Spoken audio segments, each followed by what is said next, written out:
Benavides. Dami dun. Oh! Magandang araw mga pre, mayong adlaw po sa mga Bisaya diha. Bago natin simulan, kung bago ka pa lang napadaan sa aking munting tahanan, suporta naman.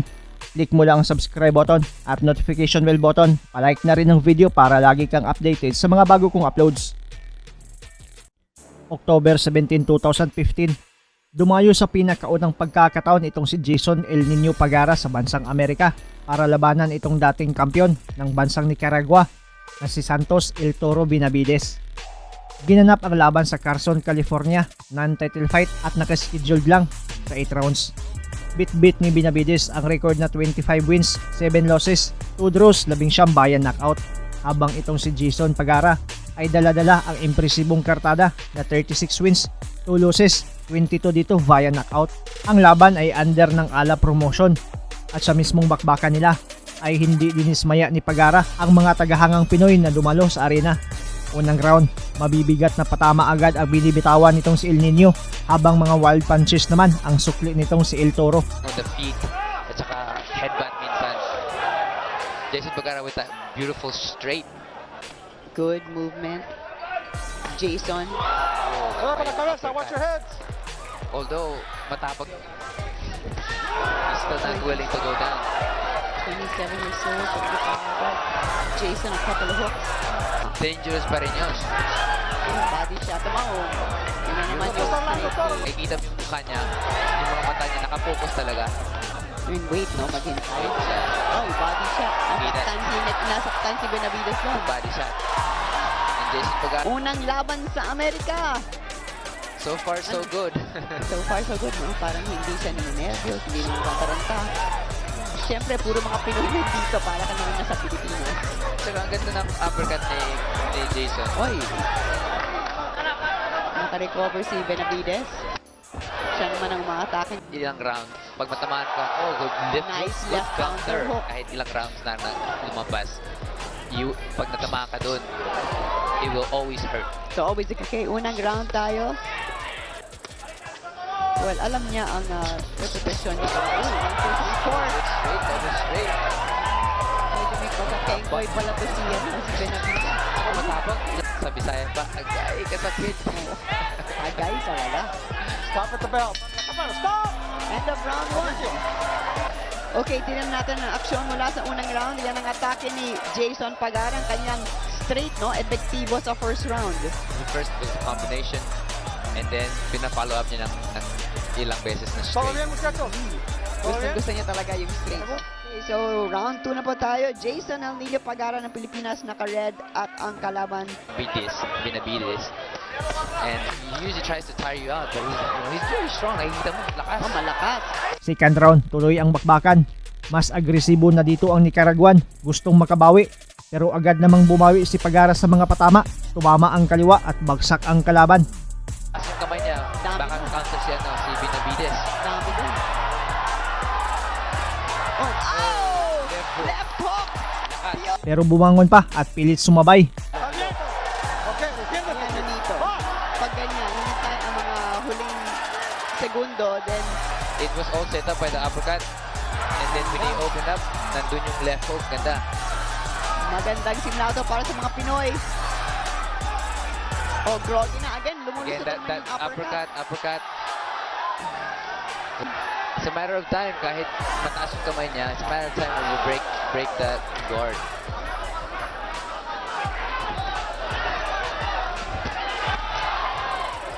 Medyo wobbly na siya, no? Si Benavides. Pero sugod pa rin. Hindi pa rin tumitigil. Kailangan niya, no, he needs to be patient. Kahit hilong-hilo na to si Benavides, Oo. sumusuntok pa rin. Oo, grabe, no? Yeah, one left hook. Si Tabang- Pagara tabang looking nito. very composed for his first fight sa Amerika. Ayun. Wala na. Isa pa. Muntik. Natuloy-tuloy na ni Jason habang At sa huling mga segundo, tumba na naman ang Nicaraguan. Pero bumangon pa ulit. Pero matapos bilangan, tumba ulit sa pangatlong pagkakataon sa laban. Ang kailangan ni Pick him up. ayun, bagsak na naman. Second knockdown dito. He's saying, Second round. he's saying na naman siya sa Ah, low blow. Pick him up. So, pangalawang knockdown na Pick him up. para kay Jason Pagara. Oh! Ay! Tinapos. That's it. Tinapos na rin ng referee ang laban nila dahil wala na talagang pag-asa pang makabawi itong pambato ng Nicaragua.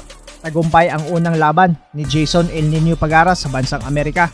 Panalo siya via second round KO at napanatili ang magandang kartada nito. Ang nakalaban niya si Benavides. You know, he's a world-ranking fighter. Alam mo, sabi ni Michael Aldeguer, they were nervous about this fight kasi alam nila yung power ni Benavides. Nakita mo naman yun. You know, he's throwing good punches. Nakita mo na he was very dangerous. Weapon na pinigay ni Pagara, ni Jason. Uppercut straight. Dito sa second round, nito. Left hook. But that's the same combination na tinapon ni At ang pangalawang Pagara. knockdown, body shot. Medyo, yun ang sinasabi ng medyo mababa. At ito ang pagtapos ng laban. Straight. Left hook. Ayun, hilo na. na Benavides. that was his Bueno. way out of trying to say na to take Tama. time. Yes. Person na nagtrabaho with them dito sa Los Angeles. So, ito si Santos Benavides. So, very good for Jason, no? World number 2 sa junior welterweight. Where should that lead him? Okay. The time, 2 minutes, 53 seconds into round number 2 for the winner. By knockout from Cagayan de Oro, Philippines, Jason El Nino Pagara! Congratulations, Jason Pagara. Ano ang masasabi ninyo sa video ito? Ang inyong komento, question at reaction ay welcome na welcome sa baba. Oh, ito yung umpisa ng fight. Unang silip natin. First round. Good uppercut. In combination. Then the straight. Oo, mataw ka agad sa straight siya. Confident talaga si Pagara, no? Diba eh, kung saan napaka-exciting. Makikita mo yung power ni Pagara. Oo. The Pagara brothers are very strong. Yeah. At mautang din at matapang din. Maraming salamat sa panonood at suporta mga pre. As always, amping permi.